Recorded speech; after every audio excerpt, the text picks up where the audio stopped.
सभी छोटे बड़े श्रोताओं को सुनीता भटनागर का प्यार भरा नमस्कार। ऑडियो स्टोरीज के हमारे चैनल कहानी जगत में आप सभी का स्वागत है। हिंदी कहानियों की श्रृंखला में आइए आज सुनते हैं अमेरिकी लेखक एडिसन मार्शल जी द्वारा रचित कहानी संग्रह लव स्टोरीज ऑफ इंडिया में संकलित कहानी चांदनी की बाहें। जेम्स कारपेंटर मुझे जहाज पर मिला था। जहाज न्यूयॉर्क से जेनेवा जा रहा था। उस रात जहाज पर फैंसी ड्रेस का कार्यक्रम था। जेम्स रोमन संसद सदस्य के रूप में शो में आया था। उसने अपने बिस्तर की सफेद चादर लपेट ली थी, पर उसका शरीर कुछ ऐसा था कि वह बिल्कुल रोमन संसद का सदस्य लग रहा था। उसे ही पहला पुरस्कार मिला। जब जहाज जेनेवा पहुंचा, मैं कुछ जरूरी कामों में लग गया। जेम्स से मेरी ज्यादा बातें नहीं हुई, पर इतना पता चला कि वह हिंदुस्तान जा रहा है। कॉलेज की डिग्री उसके पास है और वह कलकत्ता में लाइफ इंश्योरेंस का काम करेगा। उसकी अमेरिकन कंपनी ने राह खर्च दिया है। कलकत्ता के बारे में मैं खूब जानता था। वायसराय महोदय के जश्नों का मुझे अंदाज था, पर मुझे डर लग रहा था कि जेम्स जैसा सीधा सच्चा नौजवान, जिसकी आंखों में चतुराई की चमक तक नहीं आई है, वहां कैसे सफल हो सकेगा। वह अनुभवी भी नहीं था, ना कोई लड़की पीछे छोड़ कर आया था, न किसी लड़की को वचन देकर आया था, क्योंकि अमेरिकन लड़कियां उसे अपने बौद्धिक स्तर तक आती नहीं मिली थी। उसे पढ़ाई लिखाई के कारण इतना वक्त ही नहीं मिला था कि वह लड़कियों की तरफ ध्यान देता। तो दूसरी सुबह जेम्स अपना सारा सामान लेकर इटालियन जहाज पर चला गया जो बंबई जा रहा था। उसकी कंपनी ने फर्स्ट क्लास का टिकट दिया था ताकि वह रास्ते में ही अच्छे और प्रख्यात लोगों से संबंध बनाता हुआ जाए। उस इटालियन जहाज पर बहुत से हिंदुस्तानी भी थे जो यूरोप में गर्मियां बिताकर वापस जा रहे थे। उनमें से एक महाराजा भी थे। रात के खाने पर सब जमा होते थे। उनमें से एक विदेशी सिनेमा स्टार था। बंगाल लॉन्सर्स के एक कप्तान थे, एक वाणिज्य दूत थे और तमाम ऐसे थे जिन्हें अंग्रेजों ने पद और पदवियां दी हुई थी। जेम्स ने महाराजा बाकरतन को देखा तो सहसा उसे विश्वास ही नहीं हुआ कि हिंदुस्तानी महाराजा ऐसे भी हो सकते हैं। वे ट्वीड का सूट पहने हुए थे, न हीरों से लदे थे, न सोने से मढ़े थे। जेम्स ने सोचा कि नाम के लिए यह महाराजा होंगे, बाकी सब कुछ तो अंग्रेजों के मातहत होगा। ताज्जुब उसे सिर्फ महाराजा के रंग को देखकर हुआ था। वे अंग्रेजों से भी अधिक गोरे ही थे, और उसने सोचा कि शायद यह महाराजा किसी अंग्रेज के वीर्य की देन होंगे, क्योंकि वह सोच ही नहीं सकता था कि कोई हिंदुस्तानी इतना गोरा हो सकता है। महाराजा के साथ उनके कुछ मंत्री, सेवक, सेक्रेटरी थे। उनकी रानी, एक लड़का और एक लड़की भी थी। लड़की फ्रांस में पढ़ती थी। वह अपनी आया के साथ डेक पर बैठती थी। जेम्स ने पहली बार राजकुमारी को देखा तो चकित रह गया था। वह विश्वास नहीं कर पाया था कि हिंदुस्तान में इतनी सुंदर लड़की भी हो सकती है। जेम्स की अजानकारी पर मुझे आश्चर्य भी हुआ। उसे नहीं मालूम कि हिंदुस्तानी लड़कियों की आंखें हम जैसे ज्यादा उम्र के लोगों को भी डांवाडोल कर देती हैं। वे फरिश्तों की आंखों से भी ज्यादा चमकदार होती हैं। अगर जेम्स यह खूबसूरती न देख पाता तो मुझे आश्चर्य होता। हिंदुस्तानी राजकुमारियों की बाहें और हाथ इतने कोमल और रेशमी होते हैं कि उनकी तुलना असंभव है। चांदनी की बाहें, बस यही कहा जा सकता है। राजकुमारी को देखकर जेम्स अपने आप को रोक नहीं पाया। उसने डेक के 3-4 चक्कर लगाए कि बात कर सके, पर हिंदुस्तानी लड़कियों का खुद अपना परिचय देना शायद शालीनता नहीं समझी जाती। जेम्स ने यह ठीक ही सोचा था। डिनर पर उसे वह 16 वर्षीय दुबली पतली पर अनिंग्य सुंदरी चांदी की बाहों वाली राजकुमारी फिर दिखाई दी, पर कुछ ही देर बाद वह अदृश्य हो गई। सिर्फ एक बार जेम्स की नजर उससे मिली थी और वह हक्का बक्का रह गया था। किसी अमेरिकन लड़की के देखने पर कभी ऐसा ज्वार नहीं उठा था। जेम्स फौरन यात्रियों की लिस्ट देखने गया। पता चला कि राजकुमारी का नाम लीरा किरण पाला है। डिनर और डांस समाप्त हो चुके थे, पर जेम्स को नींद नहीं आ रही थी। वह ऊपर वाले डेक पर गया जहां महाराजा के केबिन थे। एक केबिन से रोशनी आ रही थी, पर उसमें दिखाई कुछ नहीं दे रहा था। वह सांस रोके खड़ा रहा कि वह रोशनी भी बुझ गई। हताश होकर वह लौट ही रहा था कि किन्नर कन्या के रूप में एक आकार उसे चांदनी में नहाया आता हुआ दिखाई दिया। उसकी सांस रुकी की रुकी रह गई। जब उसने देखा कि वह राजकुमारी ही थी। इससे पहले कि जेम्स प्रकृतिस्थ हो और यथार्थ को देख सके, राजकुमारी खुद ही बोली, माफ करना, मैं और पहले नहीं आ सकी। तुमने मेरा इंतजार किया, यही बहुत है। मैं विश्वास नहीं कर पा रहा हूँ, जेम्स जैसे तैसे बोला। तुम्हारा नाम क्या है? राजकुमारी ने पूछा। जेम्स कारपेंटर, जेम्स बोला। तुम मुझे जिम कह सकती हो। जिम साहब, कहकर वह मुस्कुराई। मेरा नाम जानना चाहोगे? लीरा। यही ना, मुझे मालूम है, जेम्स ने कहा। वक्त बहुत कम था। जल्दी जल्दी दोनों ने बातें की। जेम्स ने सब कुछ अपने बारे में बताया और चलते चलते राजकुमारी लीरा ने कहा, तुम कृष्ण की तरह लगते हो। जेम्स ने कृष्ण का नाम सुना था पर ज्यादा समझ नहीं पाया। वह सोच ही रहा था कि लीरा ने कहा, तुम अब मुझसे मिलने, मुझे देखने या पहचानने की कोशिश मत करना, समझे? यदि तुमने कुछ भी जाहिर किया तो अनर्थ हो सकता है। कैसा अनर्थ लीरा? तुम नहीं समझ पाओगे। तुम साहबों के दिल पत्थर के होते हैं और तुम लोग जीते जागते लोगों की बलि चढ़ा देने से नहीं हिचकते। लीरा ने कहा। बलि? यह क्या कह रही हो लीरा? मैं ईसाई हूँ, बलि से हमारा क्या लेना देना? जेम्स ने हकलाते हुए कहा। वह मुस्कुरा दी। जेम्स को लगा कि चाहे उसकी बात सही ना हो या वह उसके अर्थ न समझ पाया हो, पर कोई आसन्न संकट है जरूर। फिर भी उसने कहा, मिलने की कोशिश करना। लीरा चली गई। दूसरे दिन वह मिली तो इतना ही कह पाई, जिम साहब, अंग्रेजी कानून बहुत ओछा है। हिंदुस्तान पहुंचकर तुम्हें मालूम होगा कि एक हिंदुस्तानी लड़की को प्यार करने का क्या हश्र होता है। और वह चली गई। अच्छा, अलविदा, पर मैं कल भी इंतजार करूंगा। यह अलविदा नहीं है, जेम्स ने कहा और अकेला खड़ा रह गया। फिर लीरा नहीं आई। जब जहाज पोर्ट सईद पहुंचा तो लीरा दिखाई दी। जेम्स के केबिन का यात्री पोर्ट सईद में उतर गया था। रात को लीरा मिली तो बहुत दुखी थी। जेम्स ने उसे बताया कि वह उसके बिना नहीं रह सकता। अगर लीरा इजाजत दे तो वह महाराजा से बात करेगा कि वह लीरा से शादी करना चाहता है। हिश! लीरा ने उसके होंठों पर उंगली रख दी। फिर बोली, वक्त बहुत कम है जिम साहब, सिर्फ 7 दिन। हम हिंदुस्तान के तट पर पहुंच जाएंगे और फिर हम कभी नहीं मिल पाएंगे। जेम्स उसे देखता रह गया। लीरा की गर्म सांसें उसने महसूस की और जैसे स्वप्न में सब कुछ हुआ हो, वह लीरा को अपने खाली केबिन में ले आया। शेष रातों को भी वे केबिन में मिलते और प्यार करते रहे। आखिरी रात लीरा की आंखों में आंसू थे। जेम्स की बाहों में वह उद्विग्न थी। उन्होंने चुपचाप ही अलविदा कह ली थी और स्वीकार भी कर ली थी। पर लीरा यह भी जान रही थी कि उसका जिम साहब शायद उसके बरजने को मान न पाए और हिंदुस्तान पहुंचने पर मिलने की कोशिश करे। इसलिए उसने सोचा कि अब सब कुछ बता ही देना श्रेयस्कर होगा। वह उसकी बाहों से निकलकर बैठ गई और बहुत उदास स्वर में बोली, जिम साहब, अब तुम्हें बता ही दूं, मेरा पति चुना जा चुका है। वह है हमारे राज्य के पास वाले राज्य शंदौर का राजा। उम्र 50 साल। 2 रानियों को छोड़ चुका है क्योंकि वे उसे बच्चा नहीं दे सकी। अब बच्चा देने के लिए उस राज्य को मेरी जरूरत है।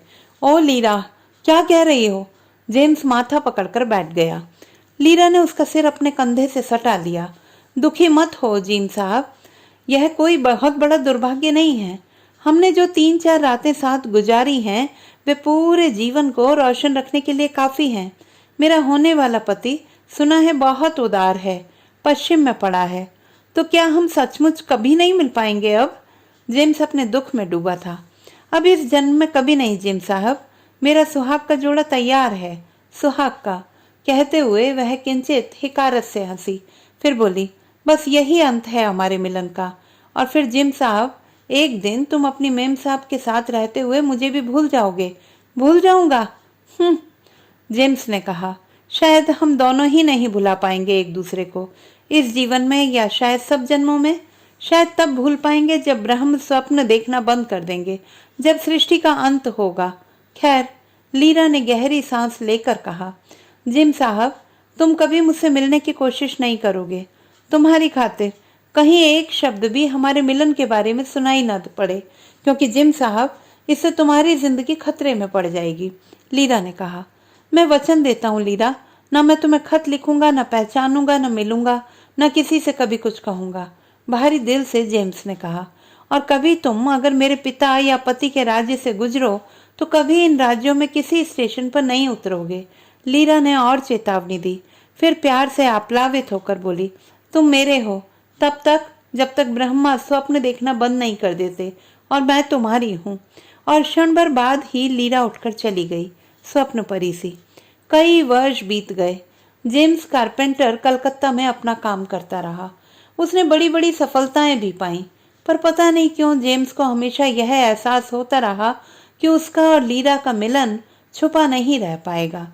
लीरा की शादी शानदौर के महाराजा के साथ धूमधाम से हो गई थी। चारों तरफ शोर हुआ था। राज्य में जो जश्न मनाए गए थे उनमें कलकत्ता के साहब लोग भी शामिल हुए थे और शान शौकत की खबरें लाए थे। जेम्स सब कुछ सिर्फ सुनता रहा था। लेकिन उसी वर्ष जुलाई में ऐसा मौका हुआ कि जेम्स को उत्तरी पूर्वी भारत की ओर अपने काम से जाना पड़ा। उसकी ट्रेन शानदौर राज्य के एक हिस्से को काटती हुई गुजरी। एक बार पहले भी वह इसी ट्रेन और इसी रास्ते से गुजरा था और उसने अपने को बेहद संयत रखा था। वह डिब्बे के बाहर तक नहीं झांका था, क्योंकि वह ब्रिटिश राज की धरती में पहुंचकर ही बाहर निकलना चाहता था। रात का वक्त था। गाड़ी चली जा रही थी। जेम्स अपने कपड़े बदल रहा था ताकि आराम से सो सके कि तभी गाड़ी शानदौर राज्य के किसी छोटे से स्टेशन पर रुकी और उसके दरवाजे पर दस्तक हुई। डरते डरते उसने दरवाजा खोला तो देखा कि रेलवे का ही कोई बंगाली बाबू हिंदुस्तानी में टिकट पूछ रहा था, और पूछते पूछते वह भीतर आ गया। गाड़ी 1 मिनट रुक कर चल पड़ी। जैसे ही जेम्स कुछ प्रकृतिस्थ हुआ, उसने देखा कि वह बंगाली पिस्तौल ताने खड़ा था और कह रहा था, साहब सीट पर बैठ जाइए, चीखने चिल्लाने की जरूरत नहीं है। जेम्स पत्थर के बुत की तरह बैठ गया। कुछ संभल कर उसने कहा, तुम क्या चाहते हो? पिस्तौल वाले आदमी ने अदब से कहा, मुझे कुछ नहीं चाहिए, मैं मालिक का हुक्म पूरा कर रहा हूँ। मुझे हुक्म मिला है कि शानदौर राज्य के अगले स्टेशन पर आपको उतार लिया जाए, बस। और 10 मिनट बाद ही गाड़ी एक और अंधेरे स्टेशन पर रुक गई। रुकते ही 4 आदमी डिब्बे में आए और जेम्स को सामान समेत उतार लिया गया। दूसरे दिन सुबह जेम्स ने अपने को एक सजे धजे आरामदेह कमरे में पाया। लग रहा था कि जैसे यह महाराजा का कोई दूसरा महल हो। उसकी पूरी आवभगत की गई और नाश्ते के बाद जब वह कमरे में अकेला रह गया तो महाराजा की तरह दिखने वाला एक 50 वर्षीय रौबीला आदमी उस कमरे में आया। जेम्स उसके सम्मान में उठ खड़ा हुआ। बैठिए बैठिए जेम्स साहब, महाराजा ने कहा। मैं शानदौर का महाराजा हूँ, घबराइए मत। पर मुझे इस तरह यहाँ क्यों लाया गया है? जेम्स ने पूछा। बात जरा नाजुक है, महाराजा ने कहा, पर घुमा फिराकर कहने से भी क्या फायदा। सीधी बात यह है जेम्स साहब कि मैंने जो यह तीसरी शादी की है, यही मेरी अंतिम उम्मीद है। शानदौर राज्य को एक वारिस इससे मिल सकेगा। अगर मैं पुत्रहीन ही मर जाता हूँ तो यह राज्य मेरे सौतेले भाइयों को चला जाएगा, जिसे अंग्रेज सरकार भी नहीं चाहती। कुछ महीने पहले मेरे राज्य भर में यह खबर बिजली की तरह फैल गई कि महारानी लीरा गर्भवती हुई है।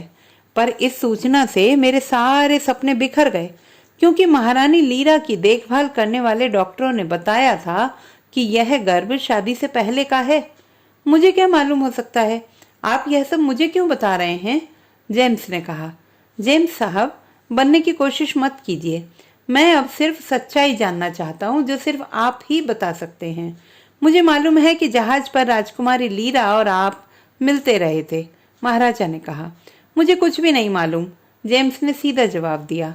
अपना गुस्सा पीते हुए महाराजा ने कहा, आप झूठ बोलते हैं। मैं सच बोल रहा हूँ, जेम्स तिल मिलाकर बोला। अगर सच्चाई मेरे सामने नहीं आती तो आपके बदन की बोटी बोटी नुचवा ली जाएगी जेम्स साहब, समझे? सचमुच मुझे कुछ नहीं मालूम। जेम्स का चेहरा फक हो गया था, पर वह दृढ़ था। मैं कल सुबह तक का वक्त देता हूँ। अगर आप सच्चाई को मंजूर कर लेंगे तो आपकी जान बख्श दी जाएगी। नहीं मंजूर करेंगे तो मौत के सिवा दूसरा अंत नहीं है, समझे? कहते हुए महाराजा कमरे से निकल गए। रात हुई ही थी कि जेम्स के कमरे में एक दासी आई। उसने जेम्स को चुपचाप पीछे आने का इशारा किया। जेम्स भी क्या, मौत से बेहतर तो कुछ भी हो सकता था।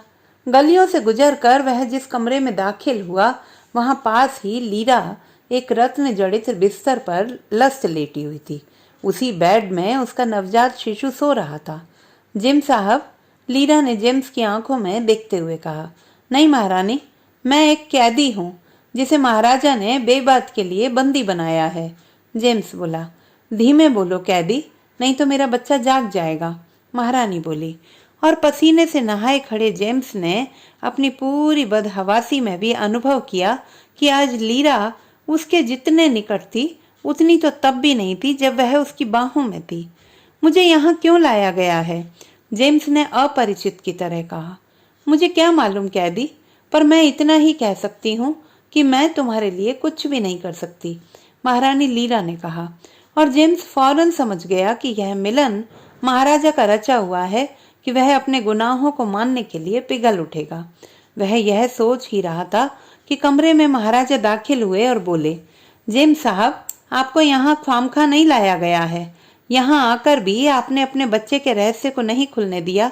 यह सिर्फ एक अंग्रेज साहब ही कर सकता है, क्योंकि अंग्रेजों की यही खसलत है। अब मुझे कोई शक नहीं है कि यह बच्चा आपका ही है। महाराजा ने एक गहरी सांस ली और फिर दर्द से बोले, पर यह राज्य मेरे सौतेले भाइयों को जाए, यह मैं कभी मंजूर नहीं करूंगा।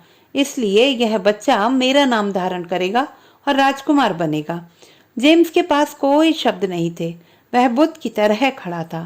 जेम्स साहब, महाराजा ने कहा, तुम्हें सौगंध लेकर वचन देना पड़ेगा कि आज से तुम महारानी लीरा और इस राज्य के वंशधर राजकुमार को कभी जानने पहचानने की कोशिश नहीं करोगे, इनके रास्ते में कभी नहीं आओगे। इसी शर्त पर तुम्हें आजाद किया जा सकता है। जेम्स ने आंखें झुकाए झुकाए ही स्वीकृति में सिर हिला दिया। ठीक, तो फिर जेम्स साहब, आप आजाद हैं। मैं आपके लिए दुखी भी हूँ, आपके प्रति मेरे मन में संवेदना भी है और मैं आपको सलाम भी करता हूँ। और दूसरे ही क्षण महारानी लीरा और बच्चे को बिना देखे ही जेम्स कमरे से बाहर निकल गया। तो दोस्तों, ये थी हमारी आज की कहानी। आपको कैसी लगी कमेंट बॉक्स में लिखना ना भूलें। चैनल को सब्सक्राइब करें, लाइक करें और मित्रों के साथ शेयर करें।